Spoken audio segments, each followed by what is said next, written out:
மனிதன் கொஞ்சம் கொஞ்சமாக தன்னுடைய மனிதத்தன்மையை இழந்து மிருகமாக மாறிக்கிட்டு வரான்.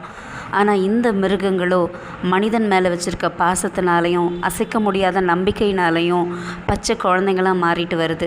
இங்கே இருக்கிற அத்தனை குழந்தைங்களையுமே நான் ரோட்டில் நிராதரவாக விடப்பட்ட நிலையில் தான் எடுத்தேன். ஒரு குழந்தையும் சிலதெல்லாம் கண்ணே திறக்காத 4 நாள் குட்டியாக எடுத்தேன், சிலதெல்லாம் 10 நாள் குழந்தைங்களாக எடுத்தேன், 20 நாள் குழந்தைங்களாக எடுத்தேன். அந்த மாதிரி எல்லாமே 1 மாதத்துக்குள்ளே இருந்து எடுக்கப்பட்ட குழந்தைகள் தான் இது எல்லாமே. இன்றைக்கி எல்லாம் வளர்ந்து ஒவ்வொருத்தனுக்கும் 4 வயசு, 3 வயசு, 1 வயசுன்னு இருக்குது. இந்த குழந்தைங்கள் எல்லாமே நீங்கள் எடுத்து வளர்த்திங்கனாலே அவ்வளோ அழகாக வளரும். இதெல்லாம் பாரு எவ்வளோ ஒவ்வொன்றும் அழகாக.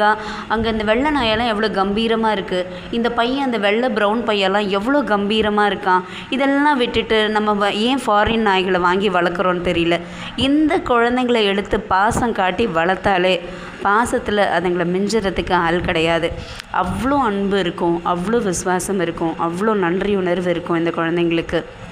ஆனால் நம்ம ஃபாரின் நாய் மோகத்தில் எல்லா விஷயத்துலையும் ஃபாரின் மோகத்தில் இருக்கிற மாதிரியே ஃபாரின் நாய் மோகத்துலேயே இருக்கும். இந்த குழந்தைங்க எல்லாத்துக்குமே நான் என்னால் முடிஞ்ச அளவுக்கு அன்பை அள்ளி அள்ளி கொடுக்குறேன், நல்ல சாப்பாடு கொடுக்குறேன், ஒரு பாதுகாப்பான இடம், தன்னை பார்த்துக்கிறதுக்கு ஒரு ஆள் இருக்காங்க, தான் மேலே அன்பு காட்டுறதுக்கு ஒரு ஆள் இருக்காங்க, தனக்கு நல்ல சாப்பாடு கிடைக்குதுன்னொன்னே எவ்வளோ சந்தோஷமாக சுதந்திரமாக கவலையெல்லாம் மறந்துட்டு இந்த குழந்தைகள் இருக்குது.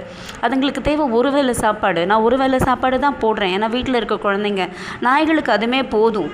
நம்ம மனுஷங்க தான் 3 வேளை மூக்க பிடிக்க தின்னுட்டு யாருக்கு கெடுதல் பண்ணலாம் என்ன பண்ணலாம்னு சுற்றுறது. ஆனால் இந்த குழந்தைங்களுக்கெல்லாம் ஒரு வேளை சாப்பாடு போட்டால் உங்களை அவ்வளோ விசுவாசமாக பார்க்கும், அவ்வளோ அன்பாக பார்க்கும். அதுங்களுடைய நிம்மதியான ஒரு வாழ்க்கைக்கு ஒரு பிடி சோறு, ஒரு வேளை சோறு அதுவே போதும்.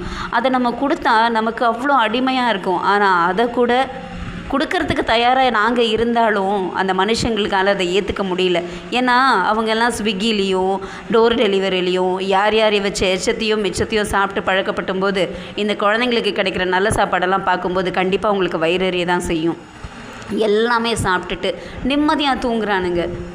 நீங்கள் இதே மாதிரி வீட்டுக்கு ஒரு நாட்டு நாயை தத்தெடுத்து நீங்கள் வளர்த்திங்கன்னா, சாப்பாடு போட்டிங்கன்னா தெருவில் நாயே இருக்காது. நாய் தொல்லை அதை பிடிக்கணுன்னுட்டு நிறைய இடங்களில் குட்டிங்களோட அம்மாவை பிடிக்கிறது, குட்டிங்களை விட்டுட்டு அம்மாவை பிடிக்கிறது, அம்மாவை விட்டுட்டு குட்டிங்களை எடுத்துகிட்டு போகிறதுன்னுட்டு ஒரு நாய்க்கு என்னென்ன கொடுமைப்படுத்த முடியுமோ அத்தனை கொடுமைகளையும் மனுஷன் இழைச்சிட்ருக்கான். இதுங்க நம்ம மேலே நம்பிக்கைன்னு அளவு கடந்த நம்பிக்கையும் பாசத்தையும் வைக்குது. ஆனால் மனுஷ ஜென்மங்களாகிய நாம் அதுங்களுக்கு நம்பிக்கை துரோகமும் கெடுதலையும் மட்டும்தான் நம்ம செஞ்சிட்ருக்கோம். எல்லாம் சாப்பிட்டு எவ்வளோ நிம்மதியாக தூங்குது. தயவு செஞ்சு இந்த நாய்களுக்கு வீடு கொடுங்க.